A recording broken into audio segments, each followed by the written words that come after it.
right, John, your report is called Getting to Work, the Public's Agenda for Improving Career Navigation, College Affordability, and Upward Mobility in Michigan. This is not the first time the Center for Michigan has gone out on the citizens' agenda and asking people what they really think and what they like to see happening in Michigan. So why did you choose this particular subject matter? Actually, the public helped us choose it, Christy. Every time we do a campaign, we then go back out and say, what should we talk about next? And we've steadily moved up the chain in education from K-12 into now after high school and into college. It's what people wanted to talk about. And when we do these campaigns, we talk to citizens as if they are customers. And they are indeed customers of the education system.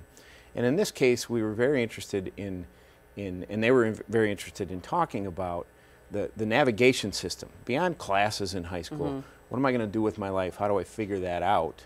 And they were also very interested in talking about college costs and the return on investment of college. All right, so what did the public have to say about post-high school and talking about college?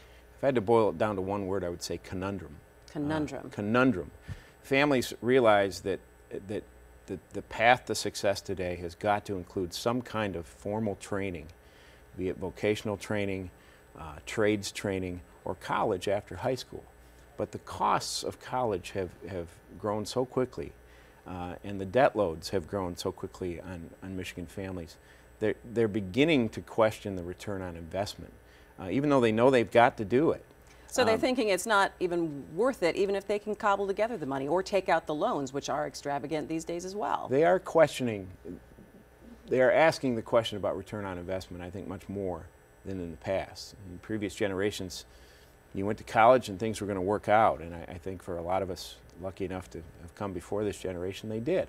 But it's tougher now. It's tougher to get a job when you're done, and it's tougher to navigate this complex opportunity landscape of what you're going to do with yourself. And this campaign really focused on both those things, career navigation and college choice navigation at the high school level.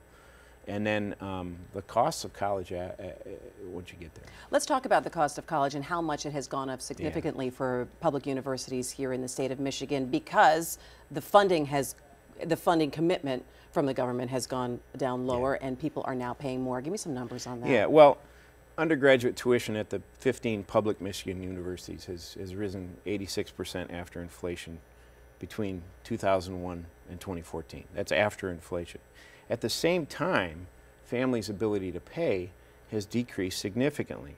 Inflation-adjusted household income, what people are taking home, has dropped by about a quarter over that time frame. So you see very quickly rising tuition and a slowed ability of people to be able to pay. As a result, student loans on the 15 public campuses have skyrocketed altogether from about $800 million at the turn of the century to $2 billion today.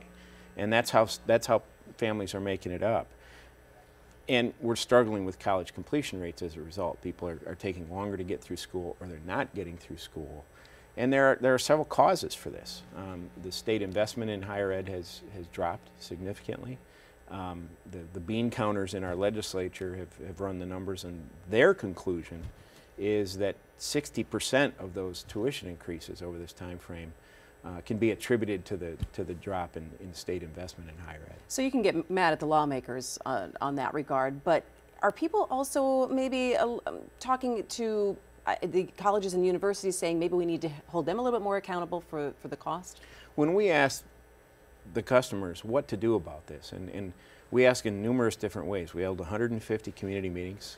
We did numerous large statewide polls, and we also did targeted online surveys to college students and parents, the customers. And they had very strong feelings toward two kinds of solutions. And some of the highest percentage numbers we've ever seen. We've been doing this work for almost a decade. And on these two solutions, they could not have been stronger. The first was they want deeper state investment in our public university system as a way of helping to keep it affordable. But they also want universities to redouble their efforts to be efficient. They feel there's need for that kinds of efficiency on campus. That's a difficult prospect in Michigan. The universities are constitutionally autonomous. The legislature and the governor have limited control. That's a completely different debate that I'm not concerned with here. But as we've looked around the country at some other states, in Texas, for example, there was a task force put together to look at the efficiency on university campuses, and the university presidents themselves came back almost 2 years later and said, hey, we've taken your recommendations and we've saved $2 billion. Bridge Magazine this week, our publication, wrote about efforts at Purdue University, just south of the border, where the new president, former Governor Mitch Daniels, has frozen tuition. He's frozen room and board as a way of getting at some of these customer concerns. All right, so we have a great report and a lot of very thoughtful things, and we've heard from so many people from around the state of Michigan. All right, so what is the action? Because you know the Center for Michigan is a think tank, but you're a do tank. Yeah. What can we see now coming out of this? Well, I'm really hopeful about this. First of all, we've got 3 major policy conferences planned this fall around the findings of this report. The first one is in Livonia on October 5th, and it deals with high school counseling and career navigation issues. That was one of the other deep concerns of the public. I'm not here to bash high school counselors. I think they're very hardworking people, but they're outnumbered. It's 700 students to every high school counselor in Michigan. It's one of the worst ratios in the country. And those counselors are not spending much time getting students ready for college, getting students ready to do the financial aid forms, and helping students make those choices about where they're going to go and why. That's simply not a major job for a lot of high school counselors. They're dealing with more basic human needs questions. They're dealing with social services issues. They're dealing with students who are coming in with emotional problems and poverty problems and basic reading problems. We think that's a significant problem because the hazy path to college is really expensive. Every time you stop, every time you have to stop and change schools or change majors. It's far more expensive to do that than it was when you and I went to college. Mm-hmm. So we think there's something, the public thinks there's something that needs to be done on the front end to improve that decision-making process so that students are launching themselves on a smoother path once they leave high school. There are a couple of very promising programs in this regard. The Michigan College Access Network has led an effort to put dedicated college entrance counselors in 50 Michigan high schools, and they're nearly doubling the size of that program, I believe, this year. They nailed this problem before we were done with our work, but the public certainly endorses that kind of thinking, that we've got to get counselors who actually are fairly fresh out of college, they're well trained, but they can really tune into the student needs and helping students develop their paths. So that's the first conference. That's October 5th. We're doing one on upward mobility for adult workers with West Michigan Talent 2025 in Grand Rapids on October 20th. And then we have what will probably be the largest of these 3 conferences, November 2nd in Lansing, on college affordability. Governor Rick Snyder, President Luana Simon from Michigan State, President Schlissel from University of Michigan, President Tom Haas from Grand Valley, and a variety of state and national experts are going to be there that day chewing on this report. Our job is to get their reaction to what the citizens have said on these topics and begin to work on those things. At the same time, there are groups in Michigan, business leaders from Michigan, John Austin and some others in our State Board of Ed, who've been chewing on very similar topics, completely independent of this report. And I believe we're headed toward very similar conclusions together, and I'm very hopeful that momentum can drive some change in Lansing. You know, you bring up a very interesting point that other people have been working on conversations like this. Do you find that when we talk about education in Michigan, and you know, you're focusing a little bit on higher ed, that it is a little disjointed, that we don't have a cohesive conversation about it, that finally would take something like this to say, oh, hey, guess what? We've been working on this too. You've been working on this. Why don't we all finally just sit down, get the funding together, or figure out what we want to do together? There are a lot of groups working on education issues, and I personally think that's a good thing. I think it shows the urgency of the need, and I think multiple perspectives are really important. It's a big, diverse education community out there. I think we need multiple perspectives.